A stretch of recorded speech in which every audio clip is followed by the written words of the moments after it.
GM everyone, and welcome to the future of gaming. This is the NFT NYC edition. Myself and in my hotel room, and we've got Defi Vader slash Mythical over here. He's visiting. We're not roomies, unfortunately. We're looking nice. And then we have Devin and Phil on. And so this week, what's happening? So NFT NYC, we can give our thoughts on what's happening here in New York. We're going to talk about Manticore and their adventures into Web3, Mythical party, and well, actually no, Mythical release, but we went to the party so we can give our thoughts on the party and then like the games that they're building. Am I missing something? What else are we talking about? That's it? I think that was it. That was for it? the most part. Yeah. That's good. So NFT NYC, Vader, thoughts? Yeah, it was a great week. Most of the gaming folks are here, and yeah, I think it was a great week. Dude, you're way too nice. So, okay, all of the interesting gaming people are here. Agreed, and it's been amazing to see them. I don't have a ticket for NFT NYC, and I'm staying away from everything NFT NYC related because that stuff is so cringe. It's terrible. It's absolutely terrible. Around Times Square, the events, everything is like shill town, right? Everyone's like shilling their bags, looking for exit liquidity. And honestly, people have been hating on me because I'm a crypto bro. And, looking at whatever's happening here, I kind of get it, I'm like, oh, this is such a bad look, Everything is about like making money and like people coming up to me on the street and, hey, do you want an NFT? And it's like, for me, that's very similar. That's like spam email. Like, why would I put effort into you giving me something that I know is going to be absolutely useless? Well, you're the home of Wall Street, so I guess it's not surprising, right? Where Sure. Everyone's very financially minded there. Obviously, it's not all New York natives, but I think the city itself is kind of built around that idea a bit, so it's not surprising. That's true. And so we had our Fog Down meetup on Monday with just the bunch of our early members. And so we were talking, and suddenly a bunch of kids came by and they were shilling their random ass NFT projects to us. Like, oh yeah, you guys are going to the event. It was about educating people in how to flip NFTs and how to trade crypto. Day trade crypto. And if you know me, I absolutely hate that stuff.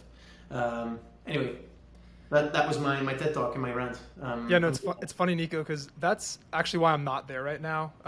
I considered going up to NFT NYC, and I think had I gone, I probably would have done what you did, not go to the event itself, and just talk to games people that you already know or that you need to meet in person. Mm-hmm. And I think that it's interesting to hear you qualify that concern going into it, and I do think it'll be interesting to see how these more crypto-focused conferences evolve over time. It always feels like, GDC, it was so interesting because it was gaming centered with kind of crypto layered on top in a pretty significant way.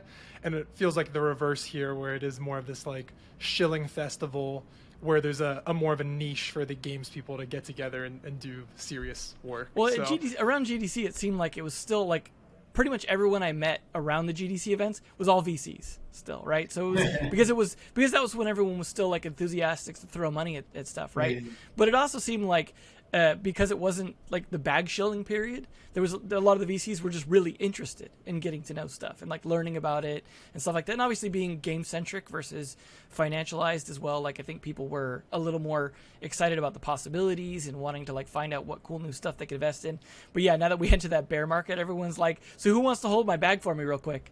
Mm-hmm. I'll be right back. Yeah, totally. It's my goal for this bear market with what we're doing here and everything else I put out, all of my triggering posts on social media, is to, I guess, reset expectations specifically from gamers and make people realize, and this is another rant, which we'll see if we have enough time, but it's more about I feel like the majority of people that own a wallet to play blockchain games have gotten that or have started that to either earn or speculate. And I think that's problematic. And I think, this is something that games companies building good games need to be mindful of. That, just having a good game is probably not going to be enough to become successful right now. Because the friction is still there. And the people that overcame the friction basically only did it for either earning or or like hope for like a shit ton of money.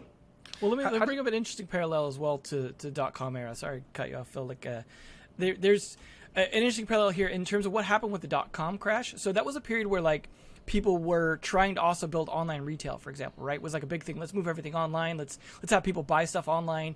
And it was a case that we're probably in also where it was too early, right?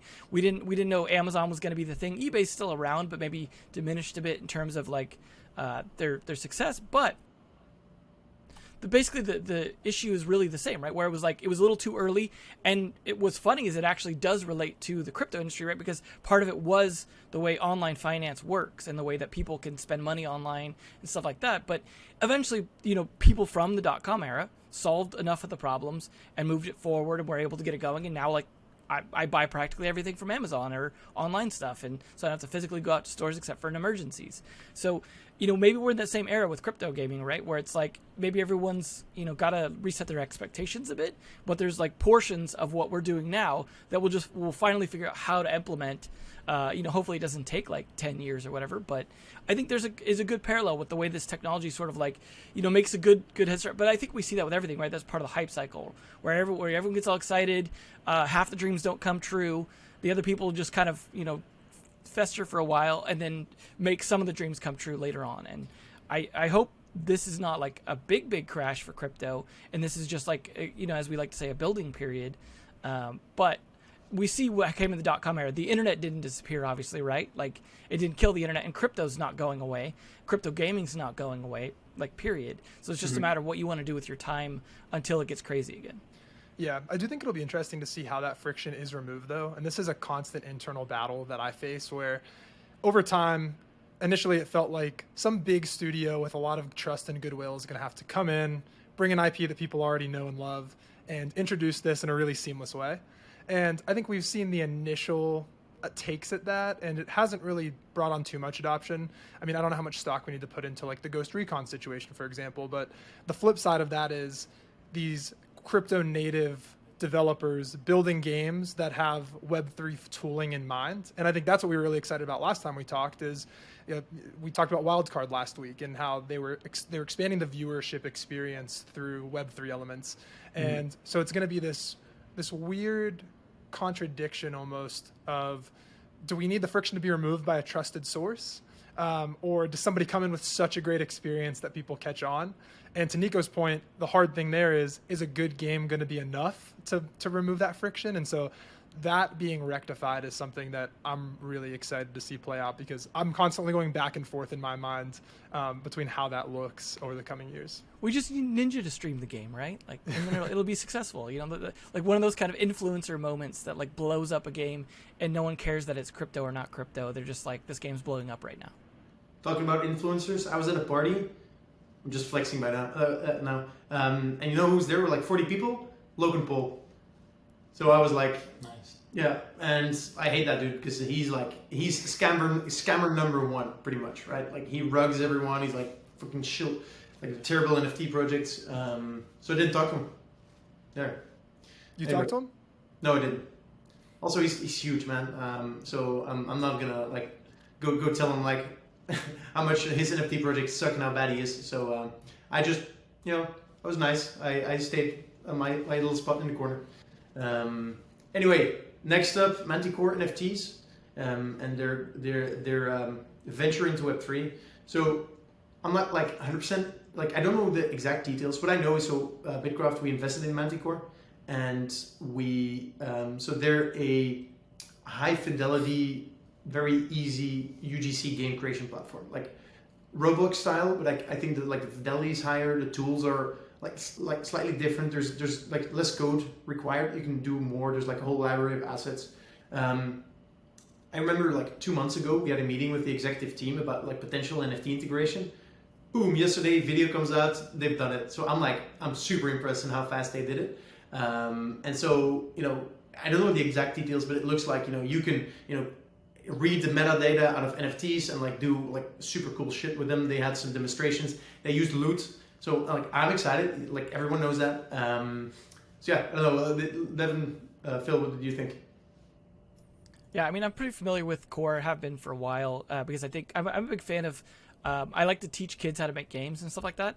And so I was actually trying to set up a class where we use it as a way to learn how to make multiplayer games. Because the thing that I like most about those kind of Roblox style platforms is building single player games is cool and all, like through like, Unity or whatever. But building multiplayer games is super hard, and it's generally like above the skill level most kids are going to have when you're building it from scratch. So having a platform where you can build something that your friends can play with you, rather than being like, oh, I'll send you a copy of the EXE. Like, that's a sucky way to play test. But like being able to be like, hey, jump into my game, we're gonna play it. That kind of thing. I think it harkens back to like Gary's Mod and stuff like that, where this idea of these multiplayer environments. And I think obviously everyone's going that direction with UGC in terms of like this idea of these big collaborative environments where people can. I mean, that's like this original kind of old school like metaverse idea, right? And so I think as a platform, it's really cool for enabling people to do that, and then adding the NFT stuff I think is really awesome, especially for the loot stuff, as you said. So this idea that there's now a platform where you can build games that use NFTs in a relatively easy and multiplayer way for free, I think it's a pretty big deal. Now, obviously, Manticore Games still needs to try and get up there in terms of number of users to really like have a big impact, and maybe this will help, maybe this won't. Maybe the audience on that platform doesn't care. It's hard to say, right? Because like it takes time to build those out, so you can't necessarily see anyone building NFT projects yet. But they provided templates. They're doing a boot camp early next month. They're really trying to ramp people up. The API documents are there. Like they actually like just came out swinging. It wasn't. I expected kind of a half-ass launch where they're like, oh yeah, we're going to do that, and they promised it, and it's weeks off, and then they kind of stumble into sort of having some support, but no documentation or no examples. But they really like, boom, here, you can do it now. And I like that they allowed you to like, say, put it on a t-shirt in your profile picture. That's always the easy lift, is like, oh, you could use it as a profile picture because that's what, a lot of these NFTs were for. But that's still like really cool to be able to do that. But the putting on a t-shirt, I think, is like, it's a nice way to like allow you to integrate it regardless of games integrating it. And I think that's cool. Exactly like you're doing, Nico, except for much bigger. You got it kind of tiny there. So you might want to increase the size of that a little bit. But yeah, I think it's really cool, and I don't know what people are going to use it for, but I hope the loot people really take advantage of it. Now, of course, loot NFTs are fairly limited, right? So it might need to be like, bringing some M loot and stuff like that. The only real constraints that it seemed like were important were that, it has a picture, essentially, for it to be able to render, but that it's minted on Ethereum, and that it's indexed on OpenSea without being considered explicit content. It does seem like they're relying a lot on OpenSea for stuff. If you look through the documentation, like OpenSea is a big part of what they're doing, and of course that helps further entrench OpenSea as kind of the de facto NFT platform. But I think it makes it so that there's a way to like discover and browse NFTs and find out what would work in the game. I actually had trouble getting something in the game because all the NFTs I owned, I realized that had any kind of image, were all on Polygon. Because I didn't want to deal with Ethereum gas fees and stuff like that, so I didn't have any Ethereum based PFP, so I actually had to go buy one to try it out. But the experience was fairly seamless. You can connect with MetaMask, and then you just jump into the game, and like your NFTs show up as a profile pic choice, as a choice for the NFT enabled T-shirt, which is just a blank white shirt that you can stick it on. So it's a cool, easy experience. Connecting to MetaMask is for anyone who's crypto native at this point should be like. It's like clicking a link. It obviously that's not always the best when it comes to scams, but people understand how to use MetaMask at this point. And I think as they push towards mobile, there's mobile MetaMask. I think they should be able to make this experience relatively seamless. I just don't know what the game developers are going to do with it, because if you look at the games on the platform, it's like all these idle tycoon games and stuff like that. So I'm not sure how NFTs are going to fit in there, but I'm sure some creative people will find a way. But I even see it as a prototyping platform. Let's say you want to prototype utility for your NFTs or for another game like loot stuff. It's a way to be able to prototype quickly, even if that's not the destination platform, in a way that doesn't require you to spin up Unity and do a whole bunch of boilerplate code to get stuff working, which I think is great. Yeah, and one thing that was funny when I was reading about this, I feel like for a long time, utility was the scapegoat of really expensive PFP projects to be like, oh no, I mean, it makes sense for $20,000. Look at how you can use us. It's exclusive. And utility is just kind of like the buzzword of, no, your prices aren't crazy because this is useful in all of these different ways. And so I think for a while, I kind of viewed utility as almost like a scapegoat for some crazy prices. What I think is really cool in the context of Manticore is the use cases that we haven't even thought of yet. And when I was reading the GamesBeat article announcing this, loot is exactly what came to my mind in terms of bringing these different projects to life and all of the different applications that aren't even thought of from the core team, that the users are going to go create for these projects. And so while I definitely am not somebody that views utility for NFTs as this platform in itself, I've always viewed it more as a feature of things that need to be their own compelling experiences. And I think, Core is doing that with their UGC platform, which is almost a feature of the broader set of experiences that you can have there. So I'm looking forward to just seeing what comes out of this through the community's creativity. And I think a UGC platform is a really cool way to do that, because like Loot, it's allowing the community to use their own creativity to come up with things that a team of 10 likely wouldn't have ever done. And so I think in terms of creating utility, I do love the way that fits in with a user-generated content type of platform. I also, when reading the article, was just thinking about how this almost feels like a way that Manticore is almost replicating and trying to improve what we think of as the sandbox today, of making these experiences, but that are easier to create. And I think that's a pain point I've heard a lot of developers on the sandbox talk about. Yeah. But on the sandbox, everyone's like, you kind of have to know what you're doing to create things in here. And I think I almost read like a more accessible sandbox for creators. And now that there's this Web3 utility embedded in there, I'm looking forward to seeing what the community does come up with in this platform. I think the big differentiator is land. Like that's a big difference. Is like not having to do the whole land game. Allows everyone to be a creator, and maybe this becomes a launching platform for people to build onto Sandbox or to try out for building Sandbox experiences, because they can't afford land, right? And like a lot of land speculators are gonna need to become developers at some point, right? In terms of like land developers, not code developers, where they're looking for, okay, well we own this land, now we need to build something on it, and there's gonna be these jobs basically for builders that either are good at the building the voxel art kind of stuff for the NFTs and the stuff, the content, or building the actual experiences in code. And I think platforms like this, the Cores, can allow people to develop some of that experience and demonstrate their skill to do so, and possibly get hired for building on these other land things. But the fact that you don't have to have land to get started, what's funny is that almost makes this more permissionless than the actual Web3 stuff, like the sandbox, which I find ironic. Yeah. I'm, I get excited when I hear about this, but I think it's also important to be realistic, right?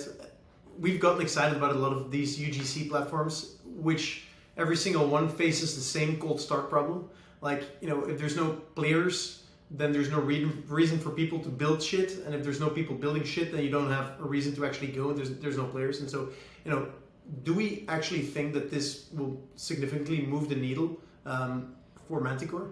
What do you think, Mito? Sure. I actually, at my previous employer, we invested in Manticore, and I actually was the person who led the deal on our end.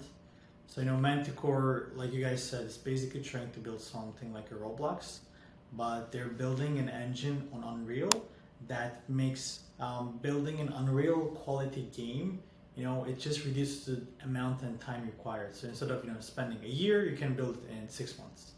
But also the trade-offs is that you give away some flexibility. It's really good. I love these UGC platforms, but like Nico said, the product market fit is not there yet. There's this chicken egg problem. You gotta attract developers so they can build fun games, which can retain users. So the more users there are, the more eyeballs, the more monetization will attract developers.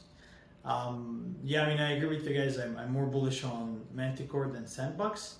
I think this could be like a developer acquisition strategy, end user acquisition strategy for Manticore, which is like when you think about the NFT PFP projects, like what is product market fit for them? It's like community first, product second. With like community, okay, you got a community, you sold the NFTs with a lot of promises. What is the product? So usually they all pitch the same promises. We're gonna build a big franchise, MMO game or like a movie franchise, or we're gonna sell some clothing, luxury brand. So like this may enable these NFT PFP projects to partner with game developers, or maybe Manticore will have a marketplace for them to find some freelance game developers and build a relatively high quality AAA-ish games on Manticore's platform. So I don't know the details of like the NFT integrations, so I don't want to have really high, I don't want to talk specifically about the impact this announcement would have on Manticore. Yeah, I mean, it is pretty good integration in terms of that. As Nico mentioned, you can pull metadata as well, which is, they kind of highlight the idea that you could potentially generate procedural stuff from it, like let's say a level map. Like let's say you took one of those loot projects that has the maps and actually generated it into a map in the game, like as an example of something you could do. So they definitely are thinking of, and the fact that they have the metadata reading, I think, is a big deal, because they could have just gone with the, oh, you can display the PFP as like the easy way to get in, and just like that would make this feel much more like a talking point than an actual product. But the fact that they integrated the metadata stuff makes me think they're actually pretty serious about this being a feature. And I think, there's lots of possibility for something like an ice poker to come over here, right? Because you can do stuff like gated off of wearables kind of concepts, where you could sell, like let's say people that own cryptodes are the only ones who can come in and play this ice poker style game in here. They can do stuff like that. And I think that offers that same possibility without having to buy land, like I'm sure the ice poker's developers had to own land in Decentraland. And Decentraland is also a little bit, honestly, is probably more of a ghost town than Manticore is. Like the core probably has a lot more daily active users than Decentraland really does. So as far as like ones that have cold starts, like the other ones are really actually competing with this, because core has been around for a while and has been growing for the most part, although it looks like it's maybe slowed down a little bit. But the big play I think that could be made is from Epic, because Epic has already invested in this in the past, and as you've both said, like you guys have also been around investing in this, so it's had plenty of investment. But I think Epic is uniquely positioned to continue to push it forward as a Unreal Engine demonstration for this metaverse concept, right? Because they're constantly pushing their idea of the metaverse, like we want to make this big open thing, and obviously their tech is meant to be a big part of that, right? They really want Unreal Engine to help power the metaverse, right, through the metahuman stuff, through the rendering systems. And Unreal 5 actually looks really, really well posed to do that in terms of like high fidelity stuff. And so having a platform where people can demonstrate building on that without having to actually go through the whole Unreal Engine process is good for Epic. Now, obviously, they're trying to leverage Fortnite as one kind of metaverse play, but I think this is another really good one, and it's already on the Epic Store. Like, they already have invested in it. If they just maybe put a bit more effort into it, do some crossovers with Fortnite, build it up a little bit, put it a little more front and center regularly. Now that Epic is kind of the place where NFTs are okay, this could be like a big play for Epic if they want to really kind of stick their hands into that and say, hey, this is part of our metaverse play. They could even bring in some of their other companies they've acquired, like Bandcamp and Harmonix, and integrate them into this platform a little bit. Like, let's say you want to build on this Harmonix tech, or you want like integrate it into core, stuff like that. But that depends on how involved in Manticore Epic wants to be. But I mean, they're in a position where they've got enough money. If they just want to buy Manticore, I'm sure they could. Yeah, I think taking one step back from the Web3 angle of all of this and just looking at UGC really objectively. I know it's a dangerous thing to do on FogDAO, where we mainly talk about Web3, but just going purely on the gaming side. I think one of the things that's interesting about UGC, despite all of the platforms, the most successful example is still Roblox, right? Kind of low code style platform. We haven't really seen no code take off at scale yet. And I think one of the challenges there is there definitely is the trade-off between ease of use for creation tools and the quality of the experiences that you're able to create with those tools. I think to date, that's just been a reality that we've accepted in user-generated content.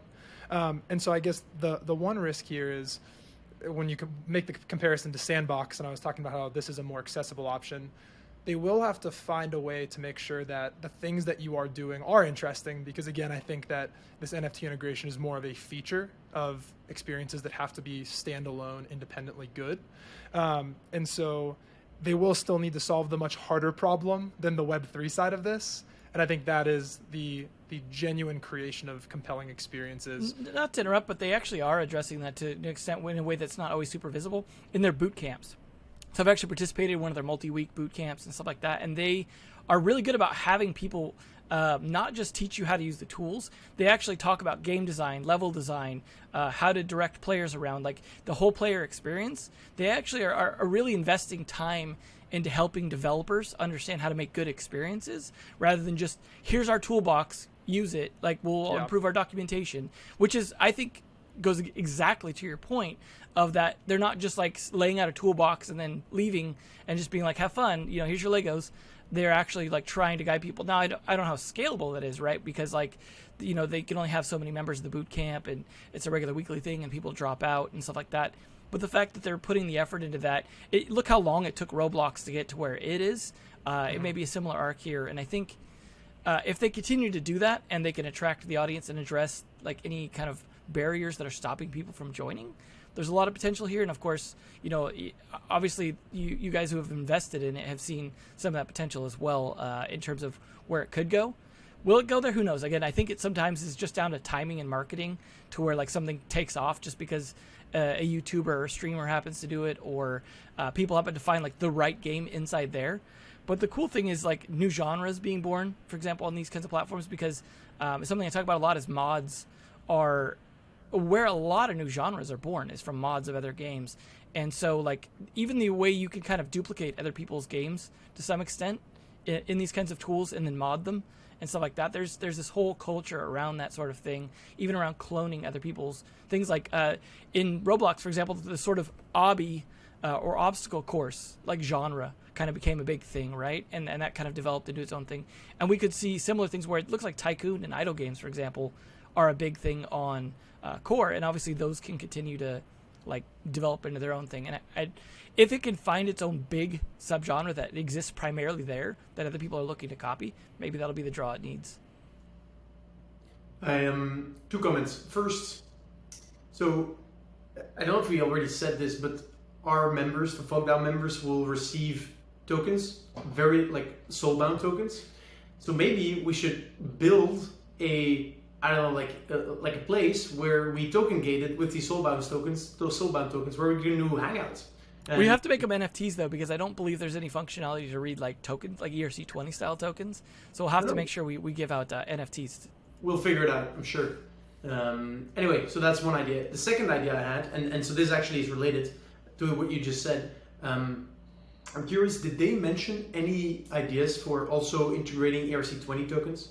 So I've been looking at a few like very low / no code, the UGC game creation platforms that were planning to have the full suite of Web3 integrations, like ERC20, so fungible tokens, non-fungible tokens, and everything in between. And the idea was, like messing around with economic designs, essentially.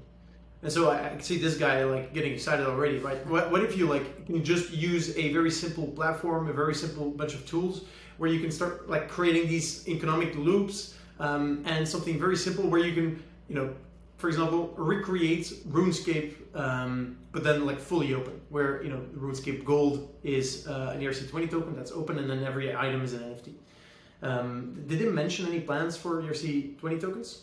It looked like they're trying to stay out of the financial aspects for right now, meaning like they're not, you're not able to sell NFTs, for example, in the thing, like stuff like that. But that being said, there is ways to monetize still your games through the perks program that they have, which is like their way of doing sort of the revenue share, sort of like what Roblox does with a higher profit margin for developers than Roblox gives you.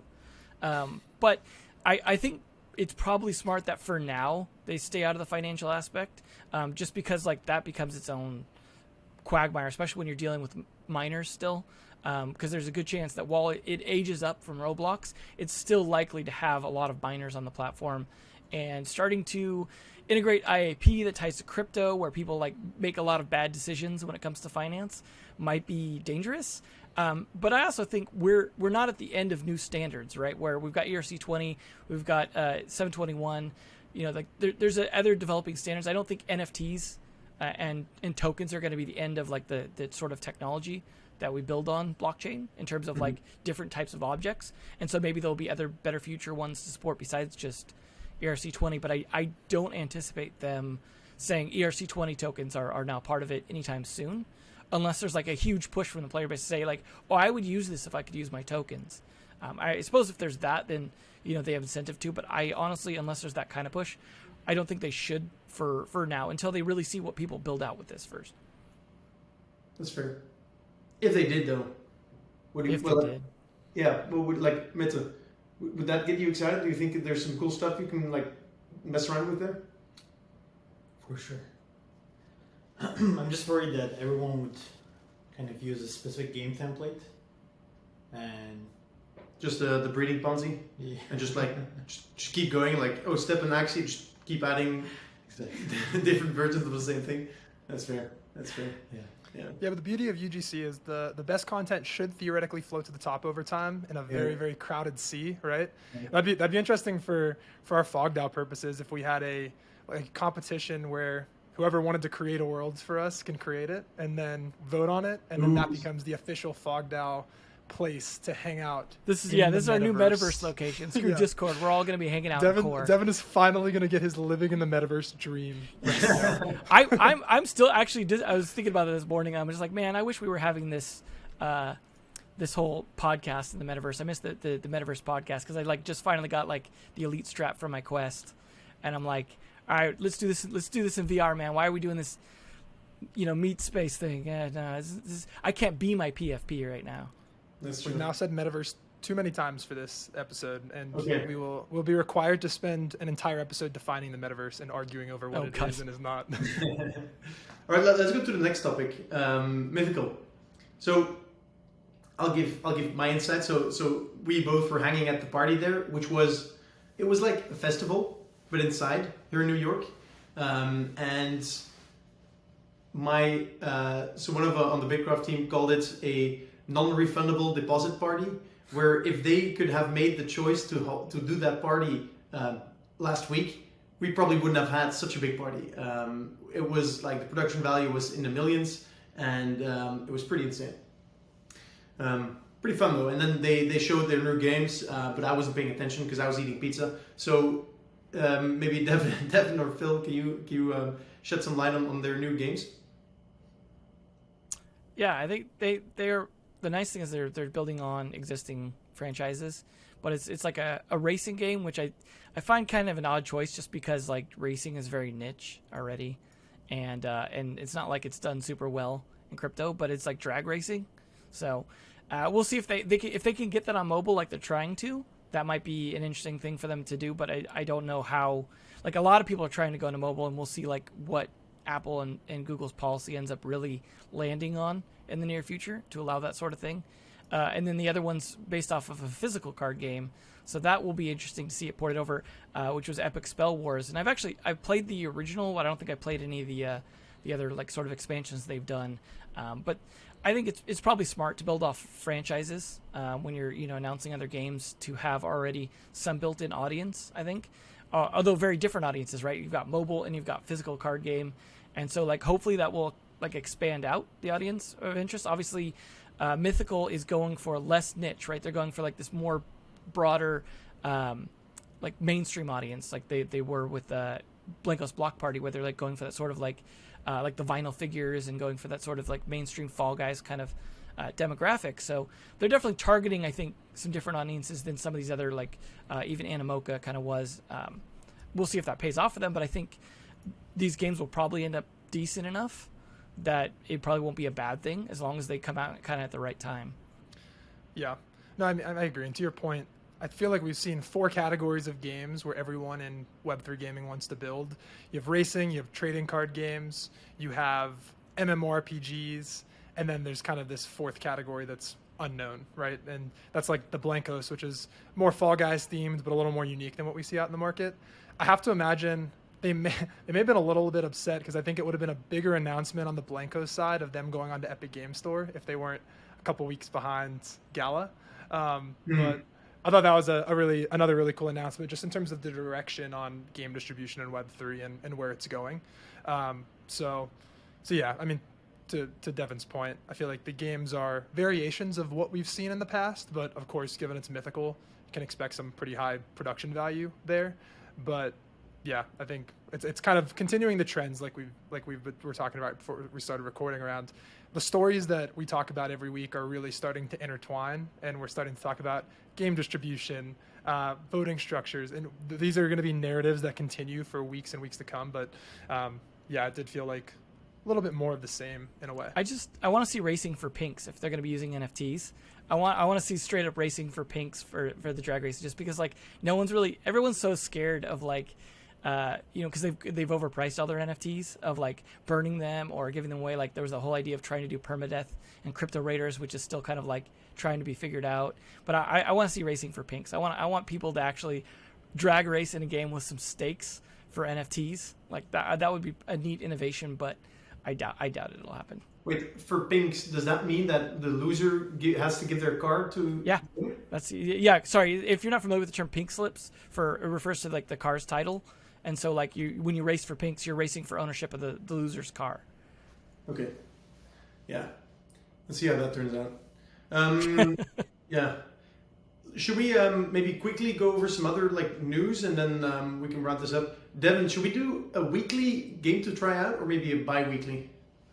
Might be better to do a bi-weekly because there wasn't like a lot of new stuff coming out and anything terribly interesting this week to try, but I'll make sure we have something good for next week's.